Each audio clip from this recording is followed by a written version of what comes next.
don't think that there's any difference between working in Calcutta versus working in Bombay, or working in Hindi cinema versus working in Bengali cinema. Bengali cinema is smaller, so there's less money and there's less infrastructure. So there is a greater degree of sophistication in the machines and the way of functioning in Bombay compared to Calcutta. But I've worked with some wonderful filmmakers in Calcutta like Anirudh Roy Chaudhary and Kaushik Ganguly, and they make films that look like they're 5 crore films for 1 crore. So there, on that side, you have a tremendous amount of sophistication in terms of making a film look very good for lesser amount of money.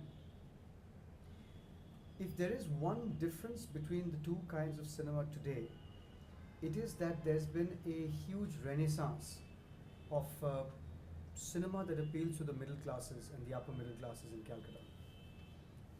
Not so much the Mufassal areas, but definitely in the city. The multiplexing of Calcutta has also coincided with a rash of 40 to 50-year-old filmmakers who are making middle of the road cinema. Lots of them. I think Anirudh Roy Chaudhary started the trend when I did Onurorun with him, which ran for 110 days, 13 or 14 weeks. Then Ontuhin, which ran for about 90 days, again 12, 13 weeks. So I think that after that there was a awareness that good, sensible, middle of the road Bengali cinema is definitely here to stay. And so there were lots and lots of filmmakers who have sort of emerged. So yes, there is definitely a tendency to have an eye less on the box office and make the kind of cinema you want to, because the box office in Calcutta exists, especially in the middle class and upper middle class strata, and in the multiplexes. So a filmmaker can, if he or she restricts the budget to about a crore, 1.25, can look at returns coming in from that kind of cinema without making any compromises. That's the difference. Well, I actually know nothing about Assamese cinema or Manipuri cinema or cinema from other parts of the Northeast. I refuse to club all this cinema as Northeast. I think it's patronizing. I think each of these cultures, each of these regions have separate cultures. Tripura is very different from Meghalaya. So I think in that respect, even within states, within Manipur, there are divergent, there are differences in culture, in beliefs. So, but generally I would say that for any region to have robust cinema of its own is always a great thing. Because apart from the financial and economic part of it, which I find is quite boring, more important is a sense of identity. A cultural identity that you foster in a region is fostered through your arts. It's fostered through your dance, it's fostered through your writing, it's fostered through your cinema. So definitely for a richer cultural mosaic, a cinema of that region is important. The reason it doesn't happen is because it's so expensive. It's easy to pursue dance, it's easy to pursue theatre, it's easy to pursue literature because the economic wheels behind these things are not so huge and so daunting. With cinema, there's a problem. And that's why you find a lot of smaller regions not having that kind of cinema. The mistake a lot of people make is to think of cinema purely as an art. Because actually most people think of it as a business. I don't, but most people do. And if you don't make money from your cinema, you aren't going to have films being made. So what Assamese cinema or Manipuri cinema has to prove to exist is that it can make money. For that, you need audiences. So it's a bit of a chicken and egg syndrome, but I suggest the first ways that it happens anywhere in the world is when the first movie of some good quality is put out, whether it was 100 years ago, whether it is the revival of Marathi cinema right now, which is seeing an astonishing revival, whether it is the revival of Bengali cinema especially in Calcutta-centric cinema. Wherever it happens, there's always the first film that breaks the mold. It's not that the audience comes rushing in. You have to bring them in, and after that, it becomes a virtuous cycle. So, in a nutshell, regional cinema is important for any region, anywhere in the world, because it makes cultural identity so much more rich. Uh, it can only happen if you have filmmakers who raise the bar, and then audiences will rush in. But for that, you need exhibition, you need multiplexing, you need, the correct kind of environment for people and families to go to. So it's three things: exhibition, making the actual movie, and audiences. I think that sport has nothing to do with being an actor, not even being a team player. Because if you play cricket, you don't need to be a team player. You don't need to have any sense of team spirit if you play cricket. You can go score a triple century and stand at fine leg and field the whole day, and nobody will suspect that you're actually an individualist. So it depends on the kind of sport you play, and it depends on the lessons you derive from sport. You can derive the right lessons from about team spirit from cricket too. Don't get me wrong, but it depends on the human being. Also, I find a lot of people who are very patient, very cooperative, very silent actors can be terrible on the field. They can be horrible competitors. Suddenly it unleashes another side of their personality. So I don't think this is a clear correlation to make. In my case it is, because I have played a sport that is, for 32 years now, that is intense stress. So when I play rugby, the kind of stress that I'm put through, nobody can rattle me in cinema. Nothing will rattle me. For that matter, even the kind of trolling that happens with all of us on social media, on and off, I just laugh, because it's like, you don't even know what kind of intense pressure I've been through playing Kazakhstan, when I'm playing for India. So you have no clue. So this is just, it's child's play for me. But I have taken the right lessons from sport into cinema. The idea of patience, the idea of calm under pressure, the idea of working with people. Sport has taught me more than my parents. There's no question about it. Sport has taught me to lose gracefully, to come back the next day. Sport has taught me that winning is not in your hands. Only doing your best is. Even that, you'll be frustrated many times because of the people around you. So I think there's some very, very foundational lessons that sport has taught me that nothing else could have taught me except sport. And in that respect, I will narrow it down to rugby. You can play squash and be a horrible team player. You can play an individual sport and you can hate human beings. So I think in that respect, the sport I played has specifically the lessons it has taught me. I have also consciously taken it into other parts of my life. Well, the greatest difficulty of being somebody who's known and somebody who is who's into social activism is that you're a soft target. So whatever you do, people will throw mud, and some of the mud will stick, just because mud has its own momentum. It has nothing to do with how noble your intentions are or how wonderfully you run your foundation. So I'm always prepared for that, which is why I'm always puzzled when celebrities tend to be so undisciplined,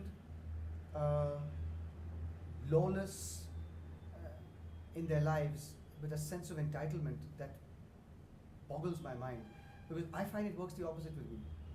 Being well known makes me more disciplined, makes sure that I'm financially completely transparent, make sure that morally I have no skeletons in my closet. It makes me behave impeccably, because I know that tomorrow they'll just tear you apart if you have anything, any kind of chink in your armor. So in social activism, with my foundation, it's financially transparent. Anybody can ask for the balance sheet any point of time. All the work I do, even my personal life, my personal finances are completely, I'm obsessive about it. So that I just want to make sure that nothing comes in the way of the people that we want to help, of the people that we are helping. So being well known is a double-edged sword. It does open doors. going to Manipur to do the next part of the initiative. We have kids from the Andaman Nicobar Islands who we have mentored for the last 8 years who've been in. We started in grade 6 and now they're in college, and now kids from Kashmir, and now we're going to Manipur. It does open doors for me. I can meet with the Chief Minister of Jammu and Kashmir and open my initiative in a way that few other people can. I can meet with the Chief Minister of Manipur and get his blessings to start working in the state. So I think that in that respect, definitely, there's a positive to it. But I'm always aware of the negatives. If I can handle the negatives, then I can handle the positives. So that's the kind of person I am. I always want to make sure that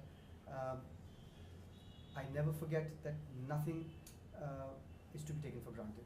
My parents taught me that. I guess it's a lesson I learned from childhood. I pick my roles depending on my appetite. So you eat a lot of Chinese food for 10 days, and on the 11th day you just can't. You want to eat home food. You eat home food for 11 days, on the 12th day you just want to go and eat lots of junk on the street. You eat junk on the street for 10 days and all you want to do is to just have a coconut water and fruit diet. So it's appetite. Human beings are always are creatures of habit, but what we love most is newness. What we love most is to change the taste in our mouth. So that's the first reason why I will do Pyar Ke Side Effects after having done 8 years of, art house cinema. That's the reason why after doing Pyar Ke Side Effects and Jhankar Beats, and to a certain extent Ashaurya and a disaster called Mange Mughal Azam, I will then retreat or rush into the refuge of my art house roots. So that's the first thing.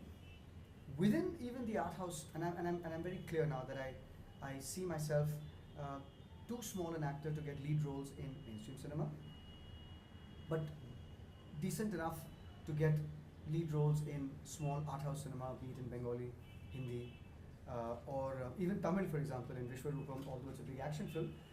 Actually, I'll come to that later. But to do lead roles in small art house movies in the 3 languages I work in, English, Hindi and Bengali, I think will still go on for a while. But the new interesting space is to do the supporting roles in mainstream cinema. So to play that cancer-ridden, radioactive cancer-ridden villain in Vishwarupam 1 and 2, or for that matter, to be playing a supporting role in Zoya Akhtar's next film, Dil Dhadakne Do, or for that matter, looking at other cinema from even in English cinema, which could be more mainstream, but to play a very interesting role in those. That is going to be the next arc of my career. These two will balance together.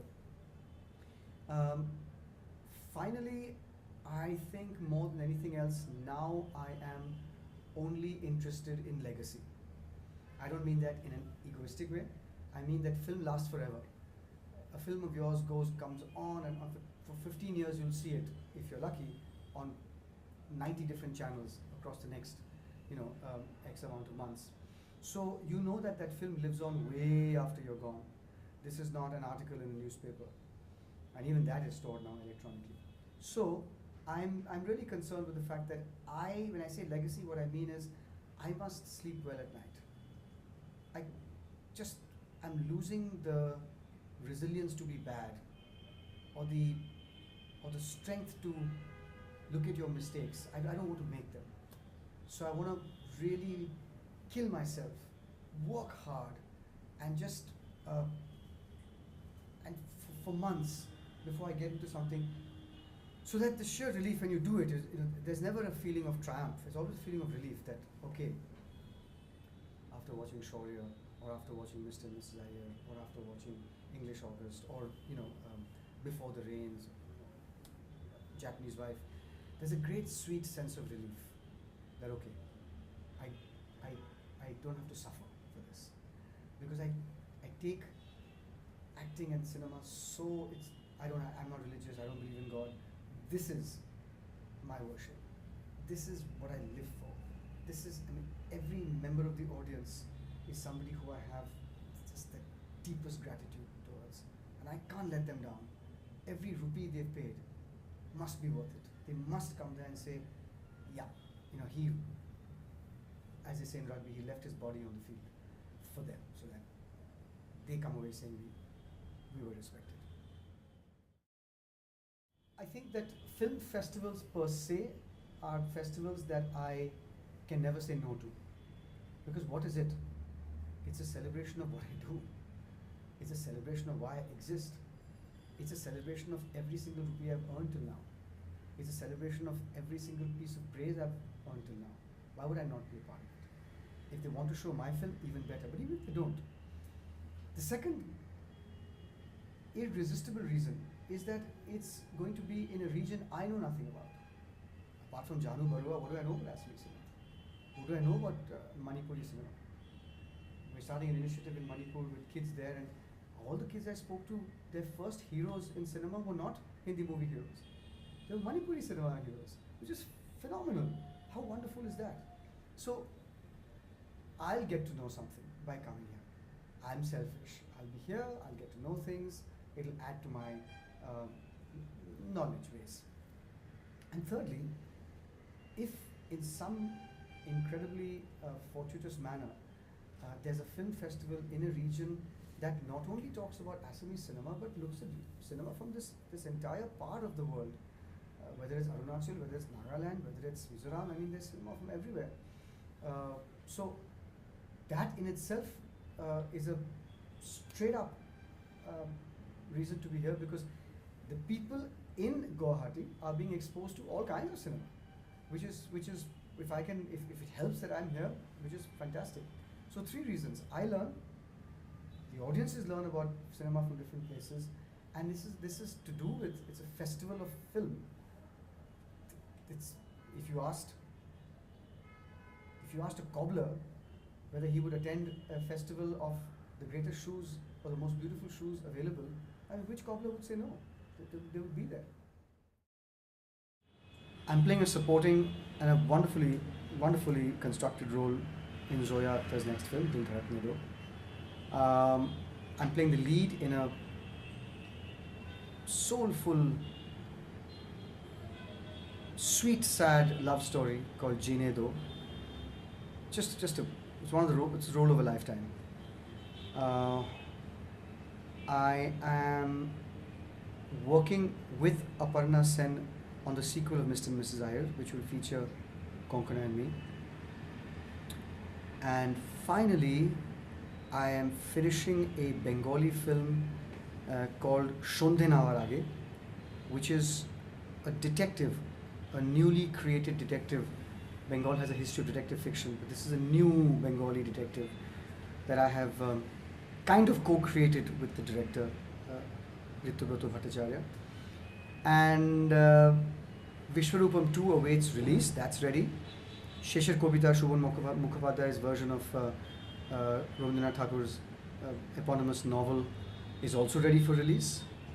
So those are 2 films ready for release, one in Bengali and one in Tamil. There are 2 films I'm shooting in Hindi. There is 1 film I'm shooting in Bengali, and there is 1 film that will be Mr. and Mrs. Iyer's sequel